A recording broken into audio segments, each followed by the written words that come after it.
কিসের জন্য, কি কারণে, কোন ষড়যন্ত্রের কারণে, কার স্বার্থে আমাকে অ্যারেস্ট করা হলো আমিও প্রশাসনের কাছে জানতে চাই। বর্তমান যারা সরকার আছেন সাম্যের কথা বলেছেন, বৈষম্যের বিরুদ্ধে আপনারা আন্দোলন করেছেন, সরকার হটিয়ে নতুন সরকার এসেছেন, তাহলে কি এই বৈষম্য? তাহলে অনেস্ট রাজনীতির সততার কিসের মূল্যায়ন?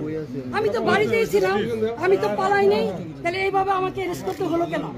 সেই জবাব জনগণের কাছে চাই, জনগণই দিবে ইনশাআল্লাহ। জয় বাংলা।